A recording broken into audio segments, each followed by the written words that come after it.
아멘. 홀로 성령 하나님께서 이 신년 감사 예배 이 시간에 여러분 각자에게 또 이곳에 함께 계시는 줄로 믿습니다. 아멘. 오늘 우리가 읽은 갈라디아서 2장 20절 이 말씀의 중요한 사상 또 개념이라고 할 수 있는 것은 이신득의라는 거예요. 이 말의 의미는 오직 믿음으로만 의롭게 되어서 구원에 이른다. 이신득의. 바울 사도가 오늘 본문에서 또 갈라디아에서 말하고자 하는 핵심이 바로 이신득이 오직 믿음으로 의롭게 된다라는, 그래서 구원에 이른다라는 말씀이고, 또 당시 사도 바울 이 선생님께서 기록한 성경 전체의 핵심 사상이기도 해요. 인간은 본질적으로 타락했어요. 그래서 스스로 아무리 구원에 이르려고 노력해도 구원에 이를 수 없습니다. 오직 그리스도의 십자가 사건이 나의 사건임을 믿음으로써 구원에 이른다는 거예요. 결코 행함으로 구원에 이를 수 없는 것이 바로 우리 인간들입니다. 우리가 한번 만약에 행함으로 구원에 이른다라고 한번 가정해 봅시다.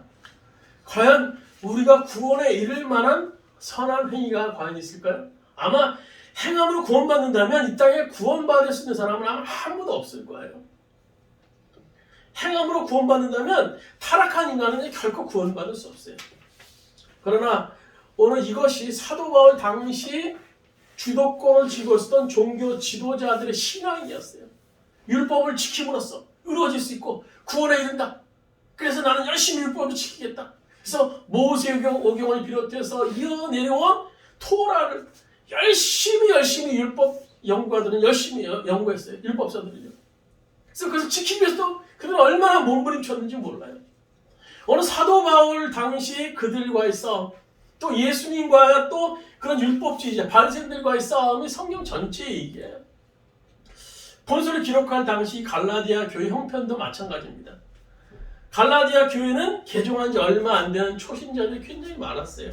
그래서 교회 전체 분위기는 바울이 전한 복음을 믿는 것 플러스 율법을 믿는 그런 사람들이 팽배했어요.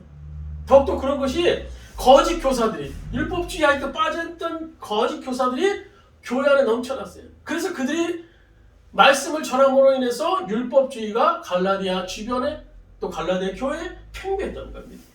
오히려 바울이 복음을 전하는 것이 급진적이다, 혁명적이다. 그래서 바울을 은근히 바울의 복음을 어떤 타부시하는 그런 경향이 있었어요.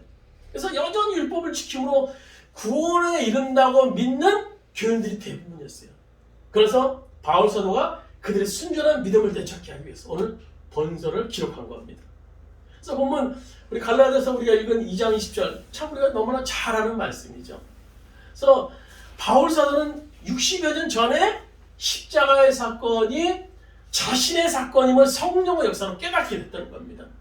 바울 사도 예전에 율법주의자였죠. 예수를 믿는 사람, 그리스도인들은 십자가를 믿는 사람을 막 핍박하던 사람이었어요. 그러나 어느 날 십자가의 사건, 그 사건이 성령의 역사를 통해서 내 사건임을 깨닫게 됐다는 겁니다. 오늘 우리도 역시 이 십자가의 사건이 예수님, 사도 바울의 사건뿐만 아니라 오늘 이 시간 우리는 살고 있는 나의 사건임을 깨달을 수 있길 바랍니다. 그래서 오늘 위해서 오늘 본문을 가지고 막 설교를 했는데 성도들이 도무지 이해를 못하는 표정이에요. 분위기가. 그런 기억이 납니다. 오늘 이 본문을요, 이 글자 그대로 또 교리적으로 받아들일 때 이해가 안 되는 말이에요. 2000년 전의 사건이 나와 상관없는 별개의 사건으로 볼 때 본문의 말씀은 전혀 이해가 되지 않아요. 저 역시 또 과거에 그랬어요. 예수님 십자가 못 박으셨지? 그랬나 보다. 그 사건이겠지? 교리적으로 지식적으로 십자가의 사건을 접근하면요, 본문의 말씀 앞에서 우리는 냉랭해질 수밖에 없는 겁니다. 이 고백은 예수님의 고백이 아니죠. 오늘 갈라디아서 2장 20절의 고백이 누구의 고백입니까? 예수님의 고백이에요? 사도 바울의 고백이에요. 이걸 잘 우리가 혹시 예수님이 고백한 거 아닌가? 다른 사람이 고백한 거 아닌가? 혹시 그런 분 계실까 말씀드리는 건데요. 오늘 갈라디아서 2장 20절 말씀은요, 바울 사도의 고백이에요. 바울 사도의 고백. 근데 우리가 본문의 말씀을 좀 더 충분히 이해하기 위해서 우리가 알아야 될 것이 있어요. 그것은 대표의 원리하고 연합의 원리예요. 우리 로마서 5장 19절에 보시면 이런 말씀이 있어요. 주보에 있는 우리 로마서 5장 19절 말씀 보면 이렇게 기록된 말씀이 있습니다. 한 사람이 순종하지 아니함으로 많은 사람이 죄인 될 것 같이 한 사람이 순종하심으로 많은 사람이 의인이 되리라 라고 기록하고 있어요. 한 사람이 누굽니까? 한 사람이 순종하지 않은 사람이 누구예요? 아담이에요. 아담. 아담의 불순종, 하나님과의 관계를 깨짐, 따먹지 말라는 선악과를 따먹음으로 말미암아 불순종한 아담의 불순종으로 말미암아 많은 우리 후손이 죄인 되었어요. 원죄, 오리지널 신이라고 그러죠. 원죄가 우리들 안에 들어왔어요. 근데 반면에 한 사람이 순종했어요. 누굽니까? 예수님이 순종하셨어요. 예수님이 십자가 심을 통해서 그가 가진 고난을 당한 십자가 심을 통해서 많은 사람들이 구원의 바늘에 서는 의인의 바늘에 서는 그런 역사를 경험하게 됩니다. 근데 보세요. 아담은 대표성을 가지고 있어요. 왜 우리가 죄인입니까? 아담의 혈통을 이어받았기 때문에 우리가 죄인이라고 얘기하는 거예요. 또 예수님은 왜 대표성을 가져요? 우리 십자가의 사건이 우리 사건이 우리가 믿기 때문이에요. 근데 보세요. 이 대표성을 갖는다는 건 의미가 있어요. 쉬운 예를 들어서 미국의 대통령이 뭐 다른 나라 와서 무슨 조약을 맺었어요. 협정을 맺었어요. 뭐 친선을 맺고 MOU를 맺고 뭐 그런 조약을 맺었어요. 그 대표성은 있어요. 미국 대통령이 있기 때문에. 근데 우리하고 상관이 있어요? 없어요? 우리하고는 아무 상관없어요. 대표성은 있지만요. 우리하고 연합이 되지 않는 사건이었거든요. 그건 미국 사람하고만 관련된 거예요. 근데 보세요. 만약에 문재인 대통령이 외국에 나가서 막 조약을 맺었어요. 막 미국하고 이제 우리 무비자로 갈 수 있도록 여행 갈 수 있도록 협정을 막 맺었어요. 그리고 막 외국하고도 세금도 우리 좀 수출할 때 좀 적게 매깁시다 하고 막 조약을 맺었어요. 그럼 우리와 관련이 있어요? 없어요? 우리가 관련이 있어요. 우리가 굉장히 관련이 있어요. 우리가 미국 가는데도 문제가 있는 것도 수월해진 거고 또 수출함을 통해서 우리가 세금을 적게 내음을 통해서 우리는 삶에 영향이 있어요. 연합이 되는 거예요. 연합이 되는 거예요. 마찬가지예요. 오늘 아담이 우리가 어렵다는 것은 뭡니까? 창세기 기록한 사건.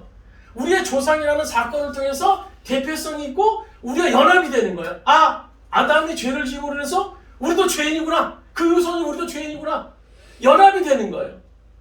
또 예수님 십자가의 사건, 예수님께서 2000년 전에 십자가에 돌아가셨지? 근데 그것이 연합이 안 될 수 있어요.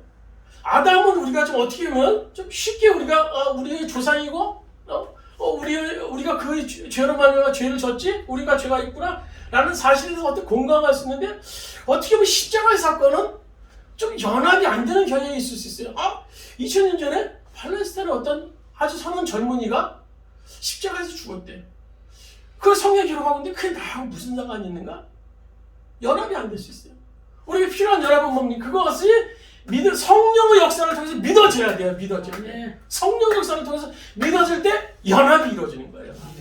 그래서 아담의 죄, 또 예수님의 그런 십자가의 사건, 그 사건은요 성령의 역사를 통해서 믿어질 때 우리의 연합의 원리가 이용되는 거예요. 내가 되는 거예요. 그래서 아담이 지은 그 불순종의 그 죄가 있었지만 오늘 예수 그리스도의 십자가를 지심으로 말미암아 갈보리 데서 그 고통을 당하심으로 말미암아 나의 죄를 오늘 2021년에 살고 있는 나의 죄, 아무개의 죄를 용서하게 하셨지. 씻음받게 됐지. 라는 것이 믿어지는 거예요. 믿어지는 거예요. 그 사건이 나의 사건이 될 때 우리가 사라지는 역사가 일어나게 될 줄로 믿습니다. 오늘 우리가 2021년 한 해 사는 역사를 우리가 경험해야 돼요. 어떻게 살 수 있습니까? 생명이 바뀌는 새 생명으로 살아가는 역사를 우리가 경험해야 될 줄로 믿습니다. 우리가 예수님과 연합을 이루기 위해서 먼저 우리의 자아가 이미 2000년 전에 십자가에서 죽었음을 믿어야 돼요. 오늘 갈라디아서 2장 20절에서 첫 번째 얘기하고 있는 것은 내가 그리스도와 함께 십자가에 못 박혔다라는 거예요. 나 아무개라는 존재가 나 조종하라는 존재가 지금 나의 자아가 나라는 존재는 나의 자아야. 자아가 이미 예수님과 함께 십자가에 못 박혀 죽었다는 사실을 믿어야 되는 겁니다. 먼저 나의 죽음을 우리가 볼 수 있어야 돼요. 어떤 사람은 이렇게 말하는 분들이 계시더라고요. 아, 목사님, 내가 꼭 죽어야 됩니까? 아, 내가 죽어야 돼요. 안 죽고 믿을 수 없습니까? 안 죽고 교회 나가고 안 죽고 생활할 수 없어요? 신앙생활 할 수 없어요? 다른 종교들은요, 죽으라는 말 없는데 왜 기독교는 그렇게 막 죽으라고 그럽니까? 천주교는 뭐 선한 일 많이 하면 천국에 가서 극락에 갈 수 있고, 또 불교도 막 돈을 닦고 하면 막 뭐 어떤 저 바늘에 설 수 있다고 그러는데 왜 기독교는 맨날 죽으라고 그래요? 죽으라고 그래요? 저도 예전에요, 안 죽고 믿을 수 있는 줄 알았어요. 사실은 안 죽고 신앙생활 할 수 있어요. 안 죽고 신앙생활, 안 죽고 또 목사도 할 수 있고요. 안 죽고 장로도 할 수 있고요. 안 죽고 권사, 집사도 할 수 있어요. 그러나요, 우리가 자아의 실상, 우리 안에 있는 자아의 실상을 알고 나면 내가 죽는다는 것이 정말 복음 중에 복음이요. 복음이라는 사실을 우리가 깨달을 수 있게 된다는 겁니다. 저는 얘한테 나름대로 굉장히 경건하게 살려고 얼마나 노력했는지 몰라요. 못된 성질을 막 죽여보려고 노력했고요. 나쁜 습관도 죽여보려고 했고, 두려움도 물리쳐보려고 했고, 염려, 분노, 혈기, 시기질, 둔단한 마음 이런 것도 다 잊어버리고 얼마나 노력해봤는지 몰라요. 그러나 결국에는요, 실패와 좌절뿐이 안 돼요. 그래서 깨달은 것이 뭡니까? 고백하는 것이 뭐예요? 나는 안 되는 존재인가 보다. 깊은 절망감을 느낍니다. 이것이 우리 인간의 자아의 실상이에요. 자아의 실상. 그래서 그 앤드류 머레이라는 분이 쓴 나를 버려야 예수가 산다라는 책이 있어요. 그분은 앤드류 머레이라는 분은 남아프리카 공화국에 이제 사시는 목사님이신데요. 성령의 사람, 기도의 사람으로 아주 유명하신 분이에요. 그래서 1800년에 태어나셔서 1917년까지 길게 사셨던 분입니다. 그래서 그분의 저서가 지금 기독교 서점에 보면 종종 나와 있는 걸, 시리즈 나와 있는 걸 볼 수 있는데요. 그분의 저서 중에 나를 버려야 예수가 산다라는 책을 보면요, 그분은요, 자아가 하는 일 세 가지를 이렇게 정리해요. 첫 번째로는 자기 고집이에요. 자기 고집. 보세요, 인간은 고집스럽게 자기의 기쁨을 추구해요. 내 기쁨만. 그러나 그분이 얘기하기를요, 인간은 자아에 속고 있는 거라는 겁니다. 자아에 속고 있는 거라는 거예요. 인간은 원래부터 자기 뜻을 추구하는 존재가 아니라 하나님의 뜻을 추구하는 존재라는 거예요. 그래서 소요리 문답 1장 1절에도 말하죠. 인간의 제일 되는 목적은 하나님을 영화롭게 하는 것과 그를 즐거워하는 것이라고 해요. 또 히브리서 10장 9절에 보면 히브리 기자는 이렇게 말합니다. 보시옵소서, 내가 하나님의 뜻을 행하러 이 땅에 왔나이다. 우리들의 존재의 목적은요, 내가 고집스럽게 나의 기쁨을 추구하는 존재가 아니라는 겁니다. 또 그분은 자기 과신을 얘기해요. 자기 과신. 자기를 의지하고 자기의 노력에 희망을 갖는 거예요. 내가 막 열심히 해서 어떤 결과에 이르려고 하는 것에 희망을 가져요. 자기 의지. 어떤 사람은요, 자기 주먹을 믿으라고 얘기해요. 어떤 사람은요, 내가 돈을 믿는다고 얘기해요. 그래서 그리스도의 삶에서 나타나는 모든 실패의 원인은 예수님을 의지하지 않고 저주받은 자아를 의지하기 때문이다라고 얘기합니다. 또 하나는 자기 높임이 있어요. 자기를 높이는 거. 우리는요, 타인의 칭찬에 굉장히 목말라요. 사람들이 나를 어떻게 말할까? 나에 대해서 또 어떻게 생각할까? 그래서 요즘에는 이제 페이스북에 글 올려놓고요, 칭찬에 정말 목말라요. 어떨 때 보면요, 거기서 딱 좋아요 딱 하나 올라오면요, 얼마나 기분이 좋은지는 몰라요. 야, 내 글에 또 공감한다고 또 목사님 글에 또 동감합니다. 또 댓글 하나 올라오면요, 기분 좋아요. 저는 요즘에 유튜브에 이제 설교를 몇 편 올려놓고요, 가끔 이렇게 보면요, 좋아요 딱 이 손가락 하나 올라오면요, 기분이 얼마나 좋은지 몰라요. 하루 종일 막 기분이 좋아요. 되게 잘난 줄 알아요. 또 조회수가 좀 올라가면요, 그래봐야 뭐 1, 20개지만 막 올라가면 와. 그래서 이제 저는 일주일에 한 번밖에 안 보는데, 어떤 때 보면요, 유튜브 보면서 매일 그걸 확인해 봤는데 정말 위험한 일이더라고요. 그래서 일주일에 한 번만 이제 확인해요. 그때 주님께서 저에게 주신 말씀이 있었어요. 로마서 요한복음 5장 44절 말씀, 이런 말씀이 있어요. 너희가 서로 영광을 취하고 위대하신 하나님께로부터 오는 영광을 구하지 아니하니 어찌 나를 믿을 수 있느냐. 너희가 서로 영광을 취하고 위대하신 하나님께로부터 오는 영광을 구하지 아니하니 어찌 나를 믿을 수 있겠느냐. 막 서로의 칭찬하면서는 좋아한다면 하나님을 제대로 섬길 수 없다는 것이. 오늘 앤드류 모레이가 말한 실상이 바로 이런 겁니다. 이런 거예요. 저는요, 이제 과거에 목회를 하면서 저를 포함한 성도들이 새벽에 막 열심히 참석하고 막 열심히 다니고 막 큐티하고 막 성경 막 열심히 하면요, 사람들이 조금씩 변하는 줄 알았어요. 어제보다 오늘 10%? 20%? 30%? 그래서 마지막에 주님 오실 때 막 영화의 몸처럼 막 올라가, 그렇게 생각했어요. 근데 그런데 어떤 줄 아십니까? 사람의 본성은요, 절대 변하지 않더라. 절대 변하잖아요. 그런데 보세요. 하나님의 방법은요, 고치는 게 아니에요. 변하는 거예요. 변하는 거. 리페어, 수리하는 게 아니에요. 완전히 바꾸는 거예요. 우리 바꾸는 거예요. 그래서 로마서 6장 6절에 보시면 주보했는데 이렇게 말씀이 있습니다. 우리가 알거니와 우리 옛사람이 예수님과 함께 십자가에 못 박힌 것은 죄의 몸이 주고 다시는 우리에게 종로로 타지 아니하려 함이니라 라고 기록하고 있습니다. 우리 옛사람이 이미 예수님께서 십자가에 달려 죽으실 때 십자가에 못 박혔어요. 이것이 하나님의 방법입니다. 하나님의 방법이에요. 우리 자아로는요, 아무것도 할 수 없어요. 예수님과 함께 십자가에 못 박혀? 그래서 죽게 하신 겁니다. 아무리 노력해도 변하지 않는 가라지 같은 존재예요. 그런데 주님께서 알고로 만들어 주신 것, 그것이 바로 복음입니다. 복음. 이 복음을 알면요, 자아의 죽음이 기쁨이 돼요. 기쁨이 돼요. 이 환희에 찬 사도 바울 선언을 보세요. 갈라디아서 2장 20절. 이제 내가 사는 것이 아닙니다. 막 환호성을 쳤을 거예요. 얼마나 지난날 사도 바울이 자신에 대해서 절망감을 느꼈겠습니까? 막 살려고 몸부림치려고, 율법을 지키려고 막 몸부림쳐보고 막 이렇게 저렇게 몸부림쳐봤는데 한계에 도달했던 거예요. 그러나 그 주님을 만나고 나서 야, 이제 내가 사는 게 아니구나. 비로소 사도 바울은 자신의 죽음 안에서 소망과 생명을 발견한 겁니다. 내가 그리스도와 함께 십자가에 못 박혔나니 이제는 내가 사는 것이 아닙니다. 이제 우리 할 일은 뭡니까? 이 사실을요, 믿고 고백하는 거예요. 오늘 시대 살고 있는 우리는 고백하면 됩니다. 나는 예수님과 함께 십자가에 이미 죽었습니다. 이제 나는 예수님으로 사는 사람입니다. 예수님께서 나의 생명이고 나의 전부입니다. 우리 자신에 대한 사망 선고를 해야 돼요. 그런데 이렇게 죽는 것으로 끝납니까? 오늘 갈라디아서 2장 10절에 우리가 죽는 것으로 끝나는 것으로 얘기합니까? 이제 살아야 되죠. 죽었으면 살아야 돼요. 누가 살아야 됩니까? 내가 살아야 됩니까? 예수께서 이제 사셔야 돼요. 아멘. 오늘 갈라디아서 2장 10절에 보시면 오직 내 안에 예수께서 사신 것이라. 내가 그리스도와 함께 십자가에 못 박혀 죽었고 이제 살아야 돼요. 왜 죽었습니까? 살려고 죽는 거야. 예수께서 살려고, 내가 살려고 죽는 게 아니라 예수께서 살려고 죽는 거예요. 18세기에 영국의 목사였던 존 웨슬러 있죠. 감리교의 창시자, 유명한 분인데요.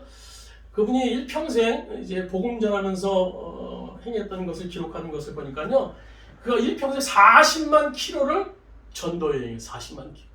그 당시에 차도 없었고 말로 타고 다니면서 다녔던 거리를 생각, 40만 킬로, 엄청난 거리. 또 설교를 했는데요, 42,400번 설교를 했대요. 42,400번. 또 12만 명 이상의 영혼을 구원하는 정말 대단한 분이었죠. 근데 그가 그처럼 능력 있는 삶을 살던 사람이 원래 아니었어요. 그는 심지어 목사가 되고 선교사로 임명받고 난 후에도 무기력한 어떤 실패자로, 루저로 삶을 살았던 사람입니다. 그러던 그에게 신앙의 큰 전환점이 되는 사건이 있었어요. 그가 이제 미국 선교사로 파송이 되어서 배를 타고 이제 대서양을 건너게 됩니다. 도중에 큰 폭풍을 만나요. 막 이제 배가 파선 위기에 막 봉착합니다. 막 사람들이 난리가 났어요. 뭐 살려고, 저만도 살려고 물에 뛰어드는 사람들이 막 난리가 났어요. 그래서 존 웨슬러가 한줄 벌벌 떨고 있었어요. 야, 이제 죽는구나. 이제 내가 선교도 못하고 이제 죽는구나. 벌벌 떨고 있었어요. 근데 마침내 그 배 안에 모라비안 교도들과 감리교의 전신이죠. 26명이 타고 있었어요. 근데 그들은요, 마치 아무 일도 없었다는 듯이 한 구석에서 태연하게 막 기도하고 찬송을 부르는 거예요. 그 모습에 웨슬러는 너무나 충격을 받게 됩니다. 야, 저런 사람이 있구나. 그래서 풍랑이 마침 잦아들었어요. 잦아든 후에 그중 한 사람에게 무섭지 않습니까? 라고 웨슬레가 물었습니다. 그랬더니 그 사람이 이렇게 대답했습니다. 무섭긴 뭐가 무섭소? 주님이 살아계시는데. 아멘. 그 외에 웨슬레는 역시 이 모라비안 교대였던 피터 필러라는 그런 목사의 도움으로 신앙의 큰 변화를 경험하게 됩니다. 살아계신 예수님과 동행하면서 승리의 삶을 살기 시작했던 겁니다. 바로 이런 신앙으로 인해서 그는 이런 위대한 일들을 감당해낼 수 있어요. 여러분, 여기 2021년의 승리 비결이 있습니다. 살아계신 주, 살아계신 주. 살아계신 주, 나의 참된 소망, 걱정, 근심 전혀 없네. 예수님이 살아계시고 나와 늘 함께 계신다는 그 믿음이 확실하다면요, 정말 역동적인 2021년의 한 해가 될 것입니다. 왜 우리가 동일한 예수 믿으면서 무기력합니까? 오늘 우리들은요? 왜 실패해요? 이유는 한 가지예요. 살아계신 주님을 믿지 않기 때문입니다. 마치 나사로의 동생 마르다 같아요. 마르다. 요한복음 11장에 보시면 나사로의 죽음 현장에서 또 하나의 죽음을 볼 수 있죠. 그것은 마르다의 영적인 죽음입니다. 사실요, 마르다는요, 예수님을 열심히 쫓아다니면서 상당히 어떤 성경적인 지식이 있던 그런 여인이었어요. 근데 그녀가 믿고 있었던 성경의 지식이 오늘 오빠 나사로의 죽음 앞에서 적용되지는 못했어요. 나사로의 이 죽음의 현장에 나타나신 예수님께서 나사로를 향해서 이렇게 말씀하시죠. 마르다를 향해서 이렇게 말씀하시죠. 내 오라비가 다시 살리라. 마르다가 웃으면서 마지막 날 내가 다시 살 줄은 내가 압니다. 오늘 요한복음 12장 24절에 마르다의 대답이 나오죠. 그러니까 역사가 끝나는 날, 주님께서 막 나팔 불고 나타나시는 그날, 우리 오라버니가 나사로가 내가 살 줄을 압니다. 성경의 역사들 알아요. 주님 알아요. 두말하면 잔소리죠. 야, 알아요. 주님 따라다니면 열심히 듣지 않습니까? 그 사실을 믿어요. 마르다는요, 그 나사로, 오빠 나사로의 죽음 현장에서 여기에서 지금 무엇이든지 행할 수 있는 주님의 살아계심을 믿지 못했어요. 예수님께서 이에 대해서 유명한 말씀을 하시죠. 나는 부활이요 생명이니 나를 믿는 자는 죽어도 살겠고, 나를 믿는 자는 죽어도 살겠고. 여기서 살겠고라는 말은 원래 현재형으로 되어 있어요. 현재형으로 되어 있어요. 그러니까 당시 직접적인 해석을 한다면요, 나를 믿는 자는 죽어도 살고예요. 살고. 미래의 얘기가 아닙니다. 하늘나라 갈 때 다시 사는 이야기 아닙니다. 지금 나의 삶의 현장 속에서 부활이요 생명을 역사한다는 거예요. 아멘. 그 생명이 지금 나의 삶을 지배하고 다스린다는 겁니다. 마르다는요, 주님의 말씀을 교리적으로만 믿었어요. 여러분, 오늘 이 아침 우리도 나는 죽고 예수가 사는 이 부활을 경험하는 시간 되기를 소망합니다. 저 갈보리 언덕에서 십자가에 달리신 예수님을 바라보세요. 그리고 그 옆에 우리 자신도 십자가에 달려있음을 볼 수 있기를 바랍니다. 2000년 우리의 자아는 이미 죽었습니다. 이 사실을 믿음으로 바라보는 자는 부활로 인한 예수님의 놀라운 생명의 능력을 경험하게 될 줄로 믿습니다. 이제 이 십자가 사건이 우리의 사건으로 경험되기 위해서 필요한 것이 무엇이 있습니까? 오늘 마지막 믿음이 필요해요. 믿음이. 오늘 성경에 갈라디아서 2장 20절 마지막 절에 말씀하시는 것이 뭡니까? 예수를 믿는 내가 육체 가운데 사는 것은 나를 사랑하사 나를 위해 자기 몸을 버리신 하나님의 아들 예수님을 믿는 믿음 안에 사는 것이라고 말하거든요. 믿음 안에 사는 것. 십자가를 믿는 거예요.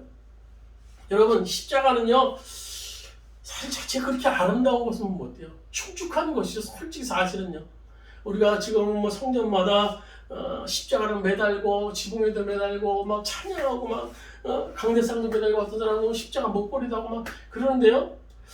사실 그렇게 막 찬양하고 내걸만한 것이 십자가 자체는 그게 아니에요. 십자가는요, 사용 도구 중에 하나입니다.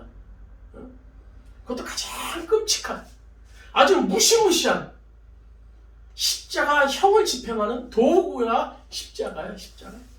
그래서 당시 십자가 체형을 극도로 제한했죠.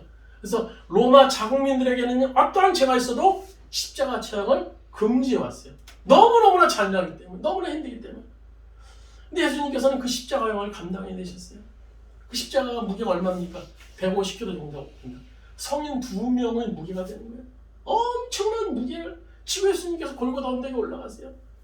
그 쓰러지고 그럼 또 채찍질 하시고, 채찍질, 로마의 채찍질하고요. 그러니까 잔인무도한 로마 병정조차도 예수님이 십자가를 신 것이 너무나 처참했던지 옆에서 구경하던 아리마대 요셉을 끌어다가 너가 좀 대신 십자가를 지라라고 얘기했어요. 자국장마다 피로 엎어질 때마다 십자가의 무게를 이기지 못해서 뼈가 이그러지는 고통을 당합니다.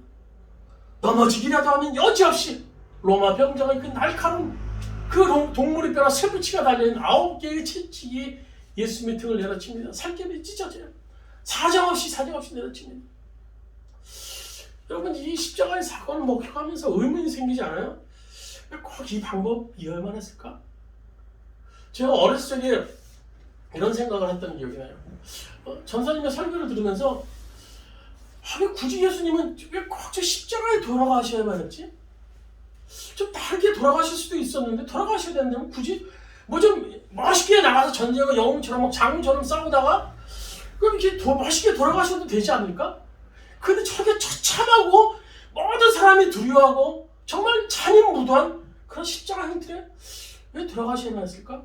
또 한편으로는요, 야, 그러면 우리가 죄가 있더라도 그냥 예수님, 야, 다 용서한다, 다 용서해, 다 용서한다 선언하시면 되지 않을까? 그런 생각을 어렸을 때 제가 교회 다니면서 했던 기억이 나요. 근데 보세요, 만약에 그렇게 된다면 우리는 하나님의 로봇이에요. 로봇. 응? 하나님께서 인간에게서 원하시는 것이 뭡니까? 올바른 관계예요. 올바른 관계. 교제하는 걸 원하세요. 그래서 에덴 동산, 하나님께서 제일 먼저 에덴 동산을 창조하시고 아담과 하와를 만드셨을 때 그 이유가 뭡니까? 교제하기 원하시는 거예요. 교제하기. 영적인 교제, 인격적인 교제를 하나님께서 하기 원하세요. 우리가 로봇가 되기를 원하시는 것이 로봇가 되기를 원하는 것이 아니라는 겁니다. 그런데 이런 관계가 이루어지기 위해서 이런 관계가 이루어지기 가장 필요한 전제가 있어요. 그것은 믿음이라는 겁니다. 믿음이 있어야 돼요. 여러분, 바른 관계, 서로 믿는 관계가 될 때 비로소 바른 관계가 되는 거예요. 사랑도요, 믿음이 있어야 사랑이 되는 거예요. 올바른 사랑은 믿음이 없으면요, 올바른 사랑이 되지 않아요. 이해도요, 믿음이 있어야 이해되는 거예요. 생판 모르는 사람 우리가 이해할 수 없잖아요. 순종도요, 믿음이 있어야 돼요.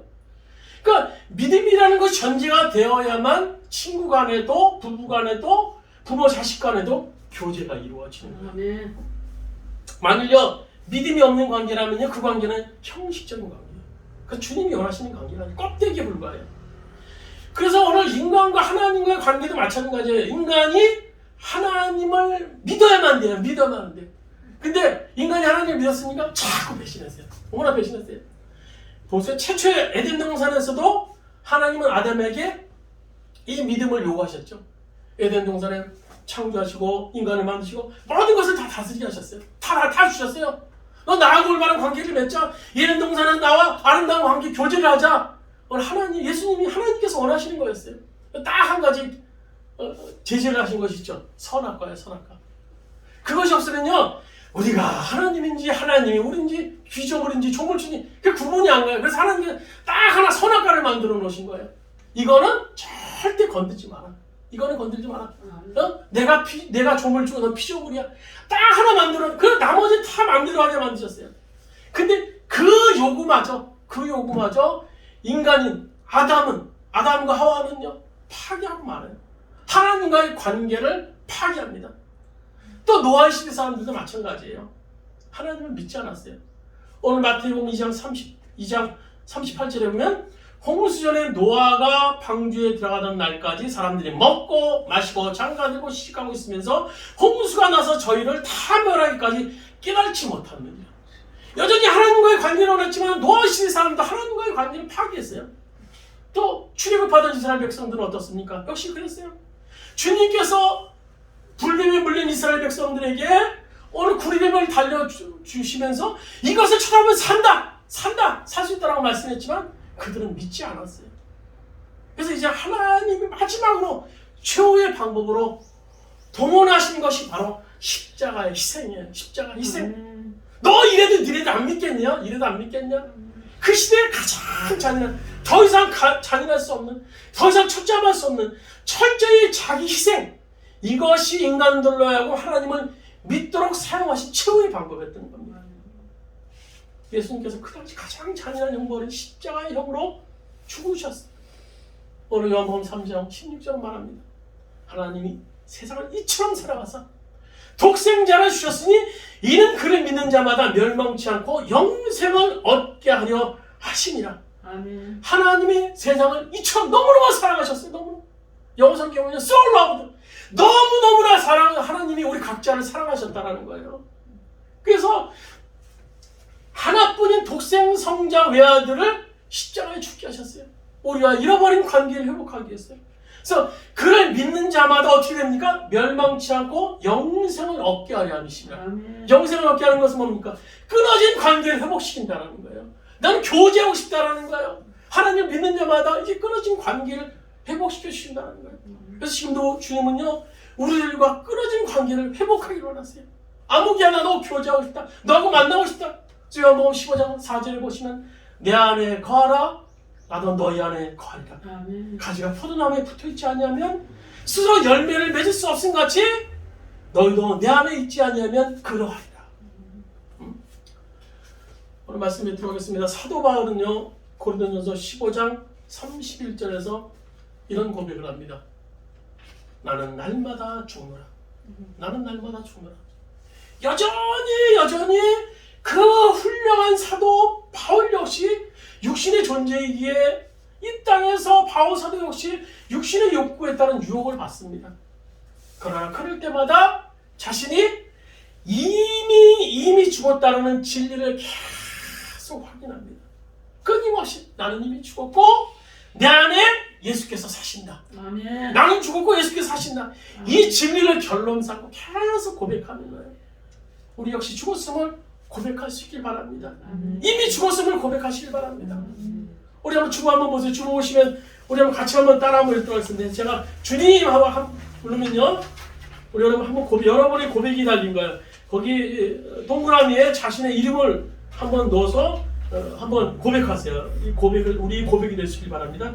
제가 한번 주님 그러면 한 절 한 절씩 하겠습니다. 읽겠습니다. 자기 이름을 넣으세요. 주님, 저 조종하는 예수님과 함께 십자가에 죽고 부활의 생명이신 예수님과 연합한 자가 되었습니다. 주님, 저 조종하는 옛사람은 그리스도와 함께 십자가에 달려 죽음으로써 이미 죄의 세력에서 해방되었습니다. 주님, 부활하신 예수님과 저 조종하는 하나입니다. 주님, 저 조종하는 일평생 주님과 동행하는 자로 살 것입니다. 주님, 저 조종하는 부활의 주님입니다. 2021년을 시작하는 첫 주에 우리들이 한 해 승리하며 살 수 있는 비결은 죽는 것밖에 없어요. 죽으셔야 돼요. 2021년은 죽읍시다. 우리 죽읍시다. 아멘. 그러나 죽음은 내 안에서 예수 그리스도의 사심을 의미하기 때문에 기쁨이 되는 거예요. 아멘. 그 주님과 동행하시는 2021년, 그래서 정말 기쁨이 넘쳐나고 늘 감사를 고백할 수 있는 오늘 2021년 한 해가 되시기를 주님의 이름으로 축원드립니다.